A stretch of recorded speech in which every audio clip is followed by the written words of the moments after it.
Welcome, everybody. It's time once again for another episode of SLMA Radio. Brought to you on behalf of the thousands and thousands of members of the Sales Lead Management Association. If it has to do with sales lead management or sales lead marketing, it probably starts here with the SLMA Radio Show.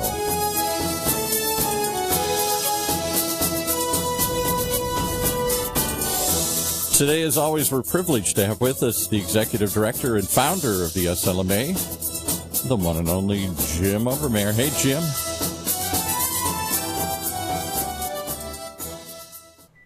Thank you, Paul Roberts. Paul Roberts is our announcer for all things in the Funnel Radio channel.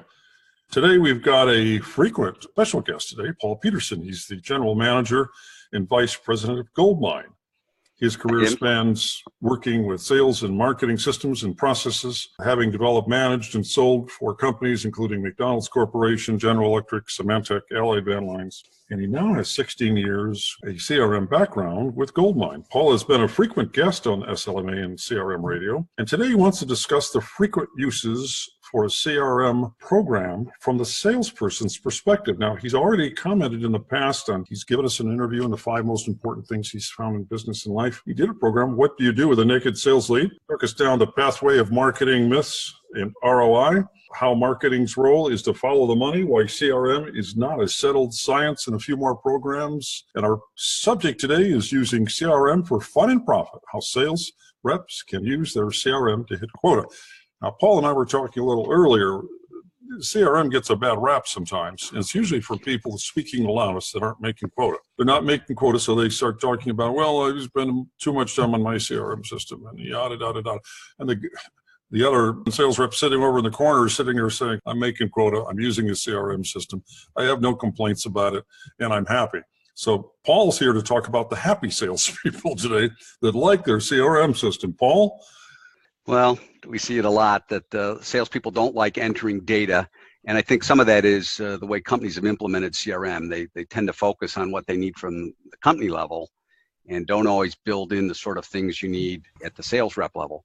The other distinguishing factor, which you point out, people who are at quota are just typically very productive people, organized, and they'll learn how to use any tool at their disposal. Others will fight it a little bit. Early in my career, I used to get spreadsheets of people who bought our product through distribution. If you remember the old days of shrink wrap software and Egghead, and people would buy a 5-user box from CDW or ASAP or wherever it may have been. I would scan those lists, and it was voluminous data, but I would scan them and I'd say, oh, there's a company I know. It was a real simple system, right? But it was basically a big database search. Find me companies I recognize, brands I recognize, or something in my territory. And then I would try to call that company and find out why they bought 5 and see if they could buy more. I just, would browse through that. And that was sort of the benefit to me of getting those reports. Wasn't the total at the bottom. It was all the line detail. So if you're not interested in that detail, using a CRM system is going to be, you're going to be painful.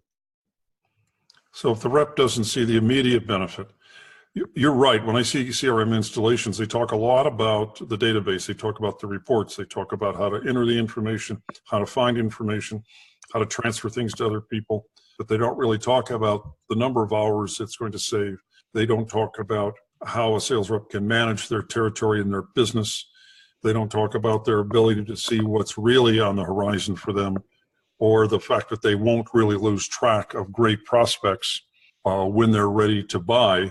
They don't teach them all that. They very often just worry about what's good for the company. And when GoldMine started, back in 1989, for most of the 90s, it was sales reps who were buying products like GoldMine and Act and a few others, right? They were buying them to be individually productive. They realized very quickly that if I had a database of all my contacts instead of the old card file of that we used to have, your current leads up at the front, and you'd cycle them through the back if you didn't get a hold of them, right?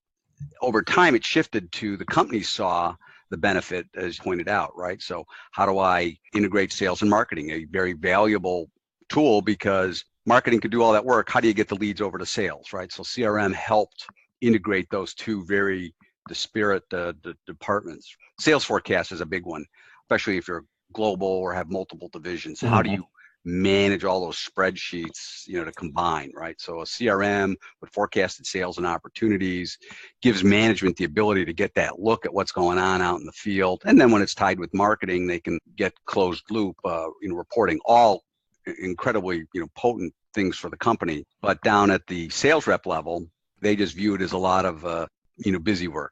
And I think in most CRM companies, you get your leads in CRM, right? Now, today that maybe people take that for granted, but I remember used to get fact sheets and things of that sort. So I don't ever want to go back to the old days, but it offers some perspective that people take for granted that now, your leads are popping up in your CRM system. Hopefully, right? You're getting, I still see far too much use of email as opposed to an activity list of like, here are all your new leads for the day. I'm a list-driven person. We've talked about that.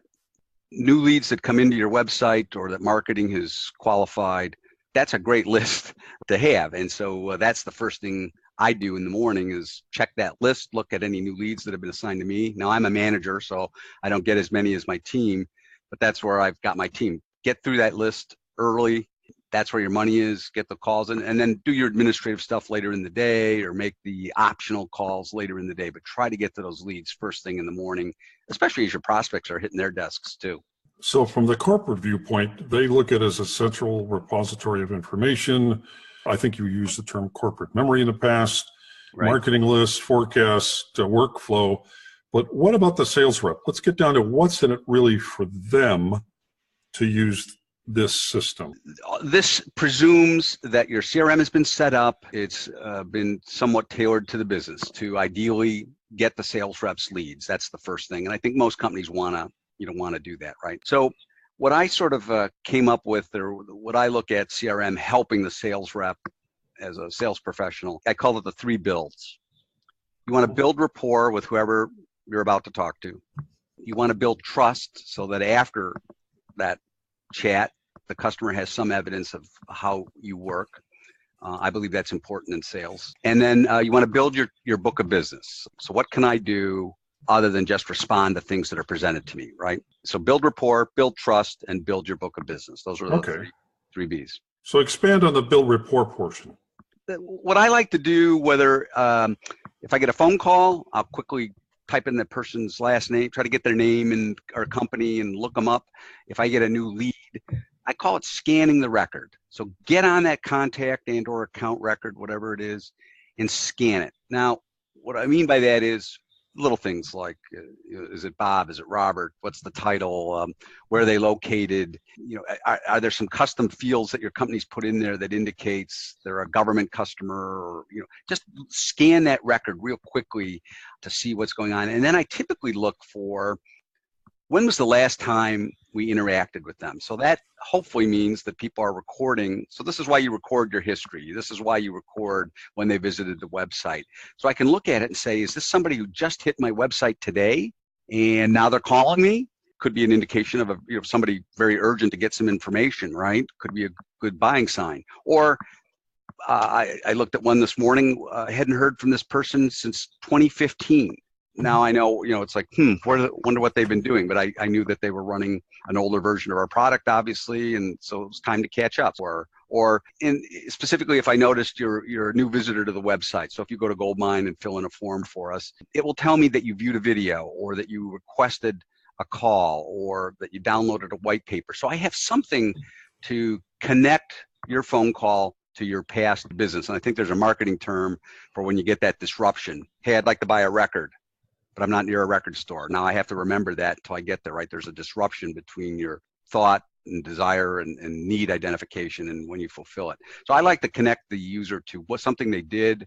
Oh, I last saw that you were talking to Kevin on my team. What can I do to help, right? It helps you establish that bridge. And so rather than trying to warm up to somebody talking about the weather or, hey, I see you're in Green Bay. What about those Packers, right?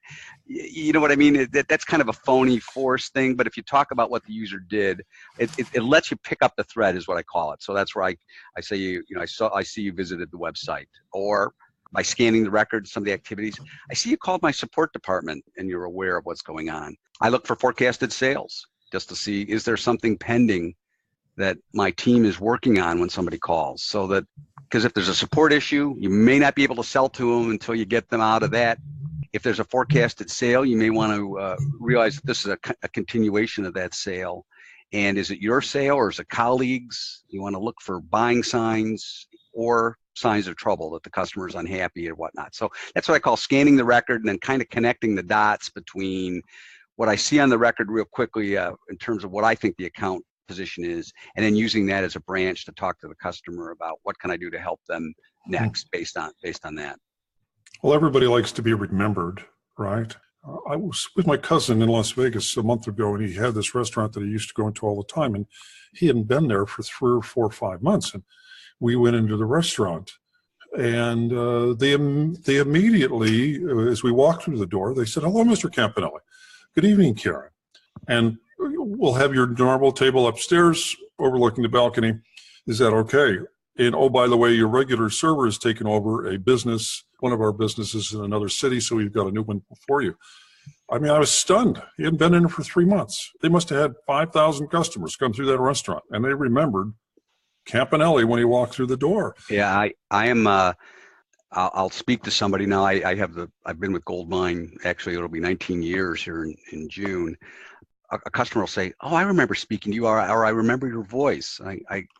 Boy, it does. It makes you feel great. One of the greatest stories, and it was kind of made up, was I was in New York City, I was staying in Times Square. I took a client of mine to a steakhouse called Broadway Joe's. I think it's on 43rd Street or something. But we walked into the restaurant, and I've never met the maitre d' before. He obviously knew the reservation. He walked up and said, "Mr. Petersen, welcome. Let me get you to your table." And my client was like, "Wow." Hearing your name, it just catches you off guard and you immediately warm up. That's that kind of rapport thing. If I can identify something that the client did that shows that I know a little, you don't want to be creepy, right? But it shows that, hey, I know how you've interacted with our company, that something's going on, and I can start to step through that with the client. Well, there's a big difference between the client calling you and then you calling him back and say, "Hi, Jim, what is it you wanted?" Right.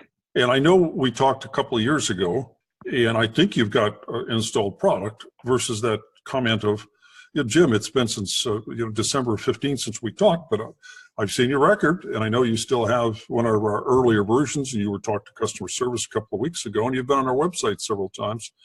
And people feel they expect to be connected today. They expect to be recognized today. Nobody expects to be anonymous, more so than ever before. So I hadn't really thought about how CRM systems build that rapport, but certainly the information is there in the record to do that if the rep chooses to use it. I was speaking to somebody today. She was new to the company, but very quickly I said, "Well, how's your boss, Robin, doing?" And picked up so now sort of brought her into the fold, because I had the record up on GoldMine real quickly. I could see who she last worked with. She goes, "Oh, Doug, that was his name," right? I was able to give that to her. So I, right away, because all those little bits were in front of me in CRM, I could feed her back information about her own company that she didn't know. And all things being equal, they buy from people they know, and all things being unequal, they buy from people they know. So your ability to know something about them makes a big deal. One last thought, and that was that for salespeople who are very anxious to qualify a lead, it's the death by 1,000 cuts kind of thing that people keep requalifying every lead. Whereas in CRM, if you've got 5 qualifying questions and 3 are filled out, don't ask for the first 3. You might want to confirm them. Move on to getting the data for the 4th and 5th, right? You don't have to start all over. I could see you spoke to Kevin and you were talking about buying a CRM system in June. Great. Is that still true? And what's next on your list, right? So from a salesperson qualifying, don't repeat every question, right? Try to build on the bits of information you have. And that also helps build rapport, because the customer realizes I don't have to re-explain this just because I'm talking to a new person. What about building trust? Every sales situation, I always remember Rackham and spin selling and mastering the major account sale, and that was always look for that advance, right? What's the next thing we can do? Am I going to talk to you after you've read my proposal, or am I going to set up a visit? What are we going to do next, so that you're advancing the sale and not staying static, right? So the idea is that after every phone call, you're thinking about what do I want to do next based on what the person has just asked you to do, and make sure I can take care of that reliably. So is it, I'm going to send you an email with additional information. I'm going to have my colleague call you to go over the technical aspects, or we're going to meet. We're going to talk next Tuesday, at 9 a.m. Whatever those things are, get that recorded so that it's on your list and your list of things. And I am amazed at how many people will comment to me about, oh my gosh, I got that within minutes of our phone call. Boy, I just registered at the website, and you're calling me, a couple of minutes later, right? Fast response, timely response is still a differentiator today. Too many sales reps wait. I'll do it later, as opposed to do it right now. And so I call that building trust, because what you're doing now is you're telling the customer, great, well, based on this, I'm going to recommend I do this or that, or you've asked for this, and then you need to fulfill it. Now, if you're doing that all day, it gets hard, right? Unless you have a list of tasks, or in CRMs, you should be able to set that follow-up right away and say, whether it's a task or an assignment for somebody else. These are all things I know I can do easily in GoldMine. I haven't viewed all CRMs, but the idea should be, I have a technical guy. I don't pretend to answer the technical questions, but I'll get them, and then I'll get my technical assistant to help, right? But I'll schedule a task in the CRM so that he sees it. It can be set to even alert them, like, Paul, call today, whatever. So the idea is to, whatever the next steps are, that you put them in a place where you're going to be, it's not haphazard. You're setting the expectation, and then you deliver. And I think that exhibits your ability to follow through to a prospect or a customer that you're interested, that you do what you say. And I think those things carry over when it comes time to negotiate, or when it's time to talk about why you shouldn't go with the competitor's product. I think then they have some basis to judge who you are.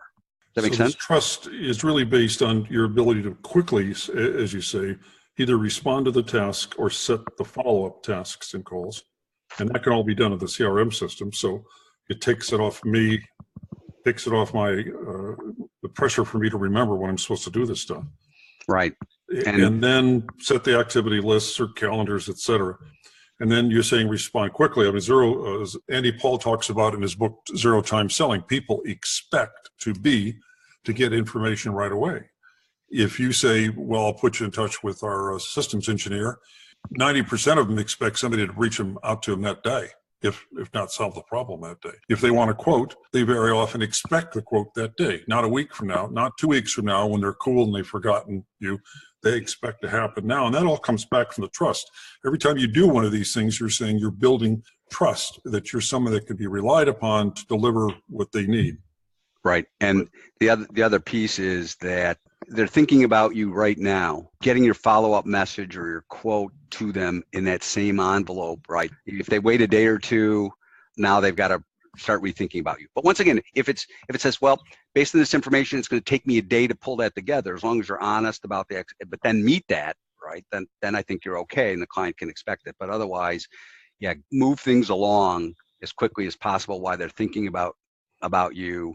And I still believe it's a differentiator. Not all people, not all sales reps follow through like that.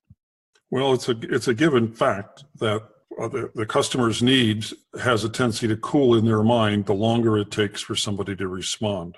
Absolutely. It takes them too long, and especially if they miss the date. I needed some repairs in my house. The guy showed up, a neighbor. He's got a big company. He showed up the next day and looked at it, and he said, I'll have a bid for you on Friday. That was 8 weeks ago. I've already given the bid to somebody else for a $10,000 job.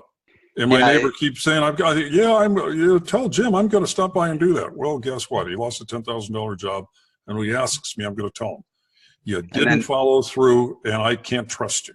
And then salespeople will complain about, oh, they didn't even give me a chance or whatever. But that's exactly the kind of experience that, from a sales perspective, you don't understand. You can't sell if you're not responding. So it's just a very curious thing that you get busy, you're responding to other fires burning, but when there's a new lead, I I occasionally have to approve a discount for my team. I give them a fairly liberal, bit, but I like to not so much say no, but as to understand what we're getting out of the deal. I always believe discounts should be a quid pro quo, right? I'll give something off if I get a bigger order than I expected, or we get it sooner. So all those things, and it helps kind of keep me real. Well, sometimes I'll get them after hours. So my UK rep will send it to me, or sometimes I'll get it and I'll be in the middle of something. I respond incredibly quickly, and I've told my team, if I don't respond in the time you need, text me and let me know right away, and I'll review it and do that. To keep them going as well, right? I don't like my things on my side to slow them down. We implemented a mobile quote system for our internal use of GoldMine, where if I'm out in the field, it doesn't have all the functions of the quoting software, but it has the most important one, which is I can view the quote, I can look at any notes, and I can approve it while I'm remote. So that's a benefit to me as a manager, because now I'm helping my team who wants to get this out and try to get the sale done, right? So that's a benefit to them. So we implemented that. My company didn't give it to us. We implemented it on our own because that made a huge difference for how creating urgency for the customer's business. There's no doubt that CRM systems properly used for the benefit of the sales rep always benefits the sales rep in helping them make quota, which brings us to your third item here, the build the book. I think that's the term you use, build your territory, build the book. On a daily basis, you should be responding to new leads that are in the system.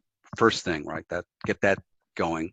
Then there are usually some follow-up items that you have to make. Now, most salespeople, they'll remember the active deals and they may have a personal list, but how do you start to dig below, the tip of the iceberg, as they say? So you've got all these names in your database or your territory.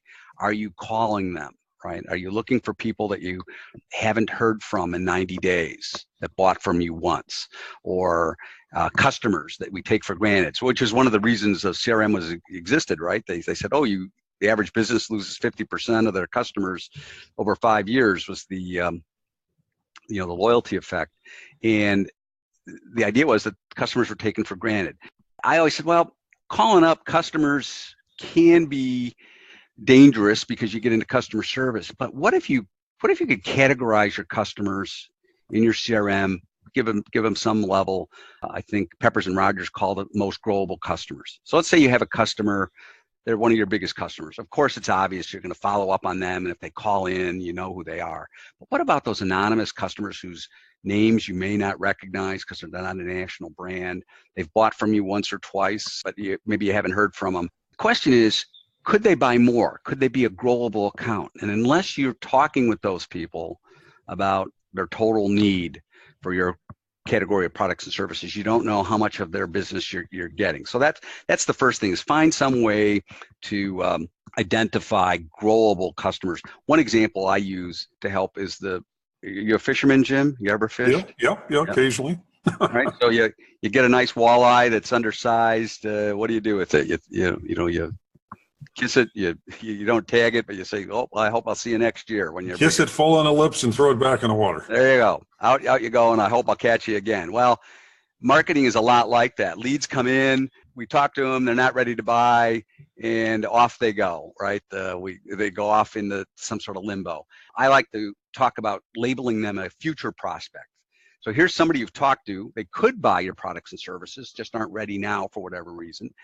How do I keep in touch with those, right? So a CRM system, by having follow-up lists, maybe a little code, we call them future prospects, that says, I'm going to try to talk to those people, not rely on them to call me back, but I'm going to try to reach out to them and say, hey, we'd said, let's touch base in 2 months. Here we are. So you have a book of business that says, these are these future prospects, people that I'm going to keep track of. I'd like marketing to keep marketing them, but I've already gotten some information, so I know they're A prospects. I just need to work on their urgency or their timing. I need to think about something that will bring them to the table. So I think that future prospects angle is, salespeople move very quickly from, you're not ready to buy now, great, I'm going to put you over here in this pile, and then they never get back to that pile. Your CRM system, by letting you set a follow-up, maybe it's agreed upon with the client, or you just say, hey, it sounds like I'll call them before year end, before their lease is up or something like that. And then you have future prospects to follow up on. These lists are also thought of as nurture lists and future prospects. I like future prospects even better than nurture lists, but nurture lists, which but that's that drip campaign where you're trying to create the urgency, right? And so mine's a little bit different. Drip marketing is still applicable. It's that the salesperson has already talked to them. So we use drip marketing. If you download a white paper, you may not have expressed interest in my product yet, right? So we'll try to entice you to come to a webinar or a little product announcement and hopefully convert you, right? A salesperson who's spent time on the phone with somebody, establishing some rapport, collecting some information, learning about it, should then be thinking about this. This is a great way to build your pipeline because not every deal is this quarter. Some deals will be in 2 quarters.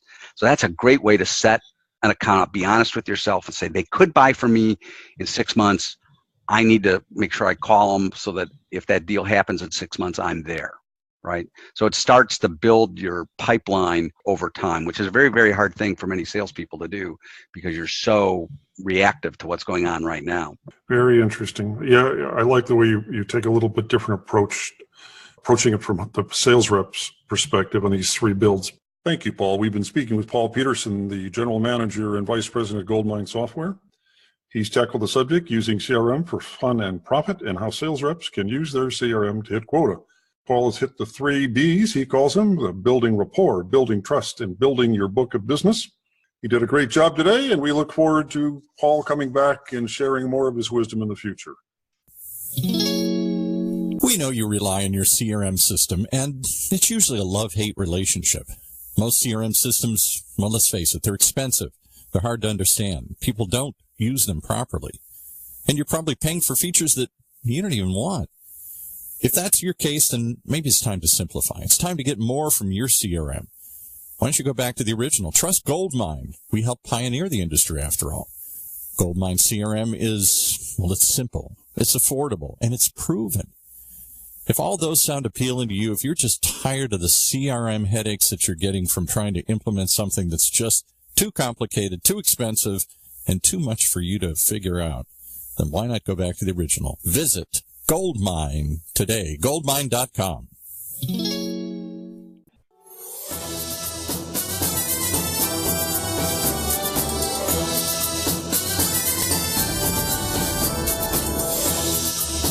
You've been listening to another episode of SLMA Radio, brought to you on behalf of the thousands and thousands of members of the Sales Lead Management Association.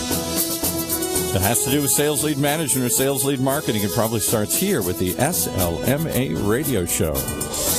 Part of the ever-growing list of programs on the Funnel Radio Network for at-work listeners like you.